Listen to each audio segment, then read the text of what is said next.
قل بفضل الله وبرحمته فبذلك فليفرحوا هو خير مما يجمعون. ان کے مال اور ان کی اولاد اللہ کے ہاں کچھ کام نہ آئیں گی. سوچئے 2 سیکنڈ. یہ تو جہنمی ہیں، ہمیشہ ہی اس میں رہیں گے. تو شوہر اور بیوی اور زوج اور اولاد کے فتنے کی بات ہو رہی ہے سورت کی آیت میں. تو دیکھیے گا کہ بیوی اور بچے یعنی زوج اور اولاد فتنہ کب بنتے ہیں. پہلے تو فتنے کا وہ معنی یاد کیجئے جو آپ کو انٹرو والے ڈے میں دیا تھا. ہو چیز نعمت لیکن آپ اس کا استعمال غلط کریں تو یہ نعمت کو فتنہ بناتا ہے، رحمت کو زحمت بناتا ہے. چھری اچھی ہے نا لیکن آپ اس کو ہینڈل سے پکڑنے کی بجائے آگے سے پکڑ لیں، یہ مراد ہے. تو بیوی، شوہر، اولاد سب نعمتیں ہیں لیکن mishandling of the kids, mishandling of the wife, mishandling of the husband یہ اس کو فتنہ بناتی ہیں.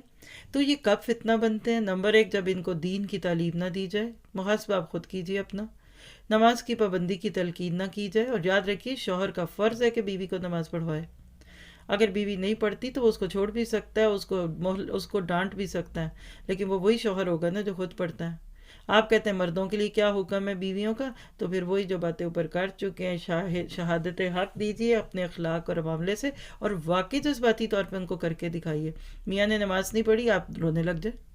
کھانا پکایا اور رو کر بیٹھے ہیں، میاں کہہ رہے ہیں منہ کیوں بنا ہوا ہے، چپ نہ بولے، کچھ نہ بولے، سمجھ آ جائے گی نماز نہیں پڑھی. نماز پڑھے بغیر سو گئے، آپ منہ پلٹ کے سو جائیے. میاں کو لفٹ نہ کروائیے، بات نہ کیجیے. سمجھ جائیں گے کہ جس نے عشاء نہیں پڑھی اس کی بیوی اس سے کیسے خوش رہے. تو جذباتیت کے ساتھ لائیے، لاڈ محبت کر کے اپنے میاں اور اپنے بیوی اور اپنے بچوں کو دین کی طرف لائیے.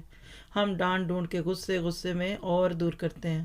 اسی طرح آپ دیکھیے یہ دونوں رشتے فتنہ بنتے ہیں جب ان کو دین کے کاموں میں معاون نہ بنایا جائے. اس بارے کو پڑھنے کے دوران ایک دعا بھی کی اور نیت بھی کریں کہ اب ہم نے پوری فیملی نے مل کر دین کا کام کرنا ہے. وہی گھرانے آگے چلتے ہیں جہاں دونوں لوگ ایک جیسے ہوتے ہیں. یاد رکھیے آج گھروں میں لڑائی جھگڑے کہاں ہیں؟ جہاں بیوی دین پہ ہے تو مرد نہیں ہے، اور اپوزٹ. اور ایک تبلیغ کر ہے اور دوسرا فلموں کے اشتہار بنا بیٹھا ہے. تو ہمیشہ گھر میں ساتھ لے کے چلیے. یہ گاڑی کی طرح ہوتا ہے گھر. شوہر بیوی اگر آگے ہیں تو بچے پیچھے ہیں. آپ کے ہاتھ میں اگر اسٹیئرنگ ہے، آپ مسئولیت کے درجے پہ ہیں، تو بیوی بچوں کو ساتھ لے کر چلیے. اسی طرح حرام اور مشکوک کمائی شامل ہوتی ہے تو پھر یہ رشتے فتنے بنتے ہیں.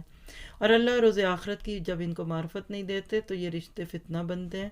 اللہ تعالی ہمیں ان فتنوں سے نکالے.